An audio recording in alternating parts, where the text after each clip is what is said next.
Record ಮಾಡ್ಕೊಂಡು ಬಂದಿದ್ರು. ಆಮೇಲೆ ಆ ವ್ಯಕ್ತಿ ನಿಮ್ ಜೊತೆ ಇರೋದನ್ನ ನೋಡಿ ಈಕೆ ಗೊತ್ತಾಗೋಯ್ತು ಅವ್ರು ಕೇರ್ ಅಂತ. ಆವಾಗ ಎದುರ್ಕೊಂಡು ನಿಮ್ಗೆ ಫೋನ್ ಮಾಡೋದಾಗೆ ಅಂದ್ರೆ ನಾನೇ ಫೋನ್ ಮಾಡಿದ್ದೆ. ನಾನು ಫೋನ್ ಮಾಡಿದಾಗ ಮೇಡಮ್ ಈ ತರ ಆಗಿದೆ, ಈ ತರ ಮಾಡಿ ಸರಿನಾ ಅಂತ ನಾನು ಕೇಳಿರ್ತೀನಿ. ವಾಯ್ಸ್ ರೆಕಾರ್ಡ್ ಅವಾಗ ನೀವು ಕೇಳಿಸ್ಕೊಟ್ಟು ಮತ್ತೆ ಇದ್ರಲ್ಲಿ ಹಾಕೋಣ. ಅವಾಗ ಕೇಳಿದಾಗ ಮೇಡಮ್ ಹೇಳ್ತಾರೆ, ನಿಮ್ಮ ತಂಗಿ ಅಲ್ವಾ, ನಿಮ್ಮ ತಂಗಿ ಅದೇ ತಪ್ಪು ಮಾಡೋದು ನೀವು ಸೆನ್ಸ್ ಅಲ್ವಾ, ನಾನು ಈಗ ನಿಮಗೇನ್ ಬೇಕು ಮಹೇಶ್, ನಾನು ಮಾಡಿ ನನಗೇನಿದೆ ಮೇಡಮ್, ನಂದು ಯಾವ್ದು ನಾನೇ ಕಳ್ಸಾಗುತ್ತಲ್ಲ, ಸಂಬಂಧ ನನಗೇನು ಸಂಬಂಧ ಇಲ್ಲ. ಬಿದ್ರಿ ಫ್ಯಾಮಿಲಿಯಲ್ಲಿ, ನನ್ನ ಫ್ಯಾಮಿಲಿಯಲ್ಲಿ, ನನ್ನ ಮಹೇಶ್ ರೆಡ್ಡಿ, ನನ್ನ ಫ್ಯಾಮಿಲಿ. ಹಾಗಾಗಿ ಇಲ್ಲಿ ಎಷ್ಟು ಚೆನ್ನಾಗಿ ನೋಡಿ ಅವರು ಕೂಡಿಸ್ಕೊಂತಾರೆ ಅನ್ನೋದು ಅರ್ಥ ಮಾಡ್ತೀವಿ.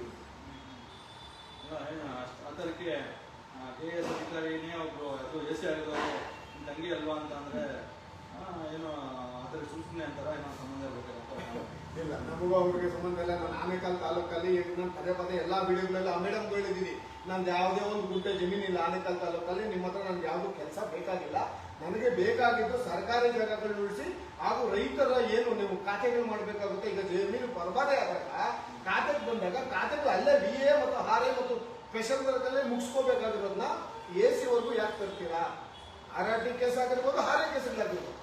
ಹೈಕೋರ್ಟ್ ಸೂಚನೆ ಕೊಟ್ಟಿದೆ, ಯಾವುದೇ ಕೆಚ್ಕಾಪಿ ಇಲ್ಲದು ಖಾತೆ ಮಾಡಬೇಕು ಅಂತ.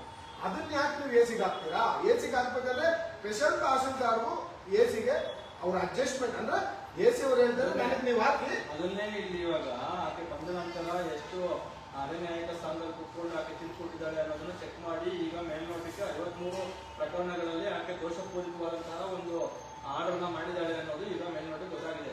ಹೇಳ್ತಾ ಇರೋದು ಕರೆಕ್ಟ್. ಆಕೆ ಅವ್ರು ಬೇಕಂತಾನೆ ಇದನ್ನ ಮಾಡಿ ಅಲ್ಲಿ ಎಲ್ಲಿ ಕೆಳ ಹಂತದಲ್ಲೇ ಆಗ್ಬೇಕಾಗಿರೋದನ್ನ ಅದರಲ್ಲಿ ಏನೋ ಅದನ್ನ ಫೈಲಿನ ಮತ್ತೆ AC ಹತ್ರ ಬರಂಗ್ ಮಾಡಿ AC ಹತ್ರ ಬಂದ್ಮೇಲೆ ಈಕೆ ನೇರವಾಗಿ ಡೀಲ್ ಮಾಡಿ ಮಾಡ್ತಾ ಇದ್ದಂತ ನಡೀತಾ ಇದ್ದಂತ ಕೆಲಸ.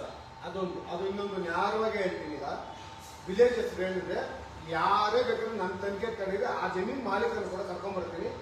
60 ಲಕ್ಷ ಒಂದು ಖಾತೆ ಒಂದು ಅವ್ರ ಹೆಸರು ಪಾಣಿಯಲ್ಲಿ ಕುಳಿಸೋದಕ್ಕೆ 60 ಲಕ್ಷ ಕೇಳಿದ್ರಲ್ಲ ಮೇಡಮ್, ನೀವು 60 ಲಕ್ಷ ಕೇಳಿದ್ದಕ್ಕೆ ನಾನೇ ಬಂದು ನಿಮ್ಮ ಹತ್ರ ಕೇಳಿದಾಗ ಅದು ಲೀಗಲ್ ಆಗಿಲ್ಲ ಅಂದ್ರೆ ನೀವು ಆರ್ಡರೇ ಮಾಡಿಬಿಟ್ಟಿದ್ದೀರಾ. ಆರ್ಡರ್ ಕಾಪಿ ನಾನೇ ತೆಗೆದುಕೊಂಡಿದ್ದೀನಿ.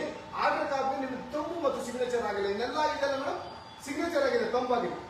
ಹಾಗಾದ್ರೆ 60 ಲಕ್ಷ ಕೊಟ್ಟಾಗ ಮಾತ್ರ ತಂಬು ಕೊಡೋಲ್ಲ. ಹಾಗಾದ್ರೆ ನೀವು ದುಡ್ಡು ಕೊಟ್ಟರೆ ಯಾವ್ದಕ್ಕೆ ಬೇಕಾದ್ರೆ ಆರ್ಡರ್ ಮಾಡ್ತೀರಾ. 60 ಲಕ್ಷ ಕೇಳಿದ್ದಾರೆ ಡೈರೆಕ್ಟ್ ಆಗಿ. ಇವಾಗೂ ನನ್ನ ಸಾಕ್ಷಿ ಅದಲ್ಲ, ನಾನು ಕರ್ಕೊಂಡು ಬರ್ತೇನೆ ರೈತನು. ಆ ರೈತ ಇದ್ದಾನಲ್ಲ, ಆ ರೈತ ನಾನು ಹೇಳ್ತಾ ಇದ್ದೀನಿ, ನಾನು ಗೌರ್ಮೆಂಟ್ ಹೇಳ್ತಾ ಇದ್ದೀನಿ. ಗೌರ್ಮೆಂಟ್ ನನಗೆ ನನ್ನ ಕಾಂಟ್ಯಾಕ್ಟ್ ನಂಬರ್ KRS ಪಕ್ಷದಲ್ಲಿ ನಾನು ಇದ್ದೀನಿ, ನನಗೆ ಕಾಂಟ್ಯಾಕ್ಟ್ ಮಾಡಿ ನಾನು ಕರ್ಕೊಂಡು ಹೋಗ್ತೇನೆ. 60 ಲಕ್ಷ ಕೇಳಿರೋದು ಪ್ರೂಫ್ ಸಮೇತ ಅವ್ರು ಕೇಳಿರೋದಾಗಿರ್ಬೋದು, ಯಾವ ಜಮೀನಿಗೆ ಕೇಳಿದ್ದಾರೆ ಸರ್ವೆ ನಂಬರ್ ಸಮೇತ ನನಗೆ ರೆಡಿ ಮಾಡ್ಕೊಂಡು ಸಿದ್ಧ ಮಾಡ್ಕೊಂಡು ಆರ್ಡರ್ ಮಾಡಿದ್ರೆ ಆರ್ಡರ್ ಕಾಪಿ ಫೋನಲ್ಲಿ ಇದೆ. ಆರ್ಡರ್ ಮಾಡಿ 90 ಕೊಡ್ಬೇಕು. ತಂಬು ಬಂದು ಅದೇನಾಗುತ್ತೆ ಅಂದ್ರೆ ಆರ್ಡರ್ ಮಾಡ್ತಾರೆ. ಆರ್ಡರ್ ಮಾಡಿದ್ಮೇಲೆ ಎಲ್ಲ ಫೈಲ್ ಫಿಟಪ್ ಆಗುತ್ತೆ. ಫೈಲ್ ಫಿಟಪ್ ಆದ್ಮೇಲೆ ಇವ್ರು ಲಾಸ್ಟ್ ಒಂದು ತಂಬು ಕೊಡ್ಬೇಕು. ಇವ್ರು ಏನ್ ಮಾಡ್ತಾರೆ, ಎಲ್ಲ ಆರ್ಡರ್ ಮಾಡಿ ಹುಡ್ಡೆ ಹಾಕ್ತಾರೆ. ಆಮೇಲೆ ವ್ಯಾಪಾರ ಅದಾದ್ರೆ ತಂಬು, ಇಲ್ಲ ಅಂದ್ರೆ ತಂಬಿಲ್ಲ. ಈಗ ಒಂದು ನೀವು ನಂಬಲ್ಲ, ಆಶ್ಚರ್ಯ ಆಗುತ್ತೆ. ಇವರು ತನಿಖೆ ಮಾಡಿದ್ರೆ ಸಿಗುತ್ತೆ. 2ನೇ ತಿಂಗಳಲ್ಲಿ ಆರ್ಡರ್ ಮಾಡಿರ್ತಾರೆ. ಇವತ್ತಿಷ್ಟು 6ನೇ ತಿಂಗಳು 7ನೇ ತಿಂಗಳು ಬಂತು, ಇವತ್ತಿಗೂ ತಂಬು ಕೊಟ್ಟಿಲ್ಲ. ದುಡ್ಡು ಕೊಟ್ಟಿಲ್ಲ ಅಂದ್ರೆ ತಂಬು ಕೊಟ್ಟಿಲ್ಲ. ಅವ್ರನ್ನೇ ಆರ್ಡರ್ ಮಾಡಿರೋದನ್ನ ನಾವು ಅಲ್ಲಿ ತೆಗೆದುಕೊಂಡಿರೋದಕ್ಕೆ ಅವ್ರನ್ನ ಟ್ರಾನ್ಸ್ಫರ್ ಮಾಡಿಸ್ತಾರೆ. ನೀವು ಹೆಂಗೆ ನನ್ನ ಪೇಪರ್ ಲೀಕ್ ಔಟ್ ಮಾಡಿದ್ರಿ ಅಂತ ಅಲ್ಲಿರುವ ಕೇಸ್ ವರ್ಗಾರನ್ನ ಟ್ರಾನ್ಸ್ಫರ್ ಮಾಡ್ತಾರೆ.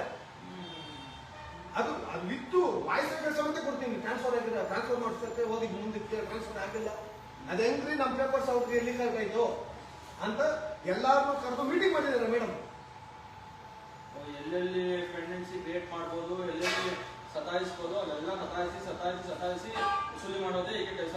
ಅದಾಗಿದ್ದಕ್ಕೇನೆ ಈಗ ನೀವು ಅಲ್ಲಿ ಪ್ರಿಂಟ್ ಔಟ್ ನಮ್ಮ ದಿವಸ ಕೊಡ್ಲಿಲ್ಲ, ಅದನ್ನೊಂದು RTI ಹಾಕಿದ್ದೀವಿ.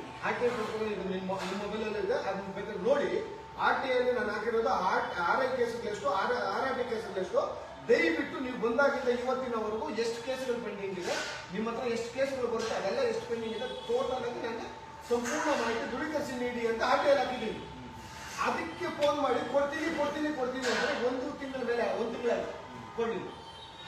ಜನ ಆ ಕಡೆ ನೀವು ಅನೇಕ ಭಾಗದಲ್ಲಿ ಸಕ್ರಿಯವಾಗಿ ನಮ್ಮ ಪಕ್ಷದಲ್ಲಿ